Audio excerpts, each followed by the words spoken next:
Hello, everyone. Welcome to the Jorge Rivas Show. You probably have heard in the last couple of weeks that down in Mexico, especially in the state of Sinaloa, the governor was indicted by a U.S. court where they claim that not only him, but also people that work with him and other government officials, at least other 10 of them, were also indicted for being part of the cartel. Sinaloa cartel or some other, organization that deals with drugs and fentanyl and all those ugly drugs, whether it's coke, crack, whatever. Forgive me if I'm not very familiar with all the terminology when it comes to drugs, because luckily, thankfully, thanks to God and to my parents, I had never done drugs.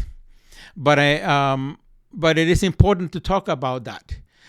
If we look from the point of view of the officials in Mexico that have been indicted, you will think that maybe because of their political position, maybe they don't need the money.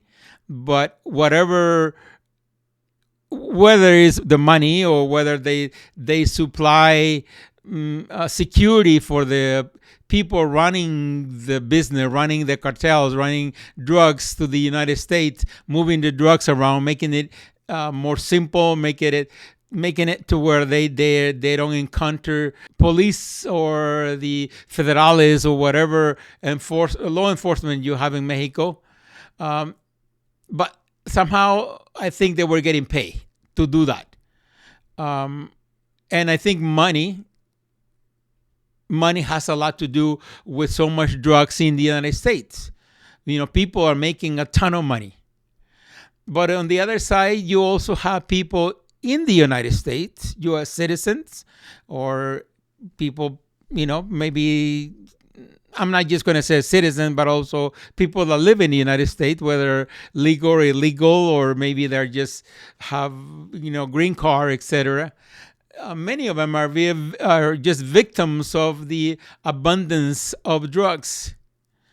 Not too long ago, a gentleman came. Two gentlemen, younger men. They were in probably late 30s, early 40s. They asked for free food if I have anything to give them. And their physical appearance was someone who had been living out on the streets and maybe doing drugs. And I asked him if they were homeless, and they said yes. And I always get curious. I always wanted to know when people feel or claim or in their mind they became homeless for the first time. And for this particular gentleman, he said that he grew up with his mother. His mother had got divorced from his dad.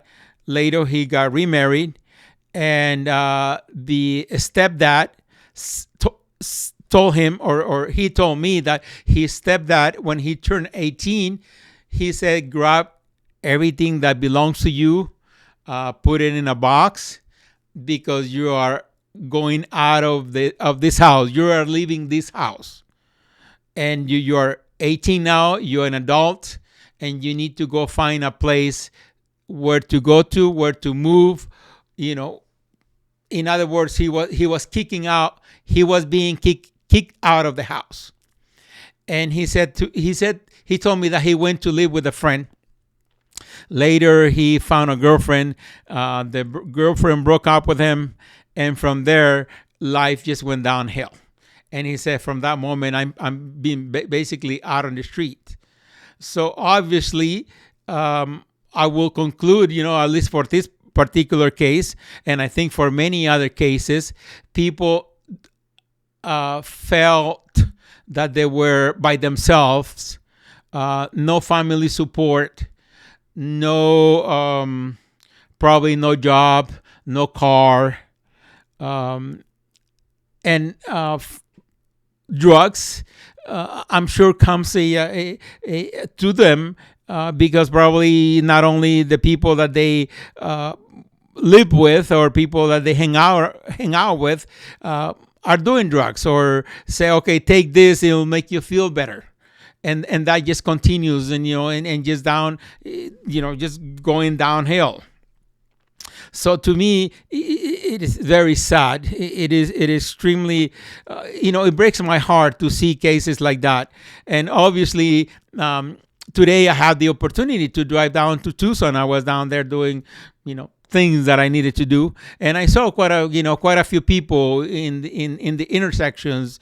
And obviously, you've seen him. I'm sure you've seen him in your own city, wherever you might live.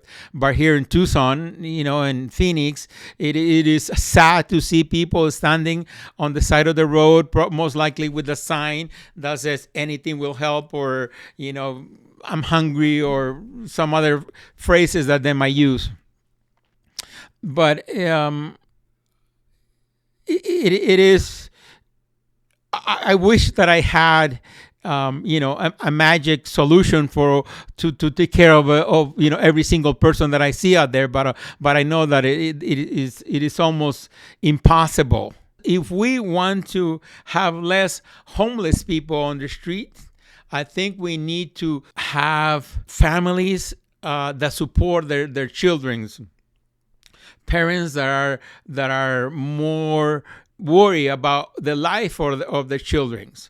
I think the mentality that we have, that a person is old enough or strong enough or capable enough to taking care of themselves when they're turn 18, I think we're lying to ourselves. I think we as human beings, we need to go beyond 18. We need to support our children.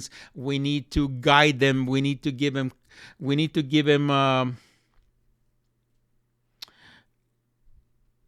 love, and we need to show them that it is okay to rely, or it is important to rely in the guidance that comes from God. So I don't want to sound like a preacher. I don't want to sound like someone who acts like a priest. That's the last thing that I want to do, because I am not. But I think my experience and my being, who I am as a person, makes me want to tell people, nowadays through social media, that it is easy to reach so many people at the same time, that if we want to see people that don't have the need to rely on drugs to make them feel better, to forget the ugliness that their lives have become, that there is an easier solution. Drug is not a solution. Drugs makes a lot of money for the cartel, the Sinaloa cartel, or any cartel out there. It makes a lot of money for people that feel that they need to make so much money on the back of so many people that are suffering.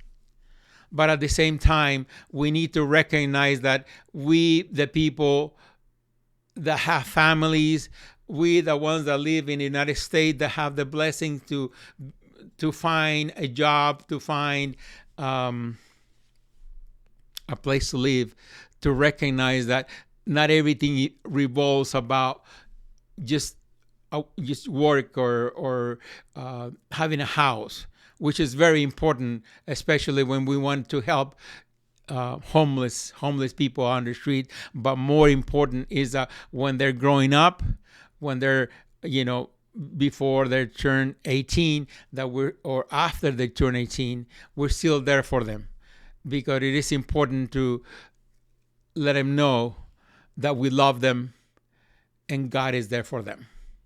So thank you so much. God bless you. And please subscribe. And I will be sharing my thoughts. And if you can, give me a thumbs up. Thank you so much, and God bless you.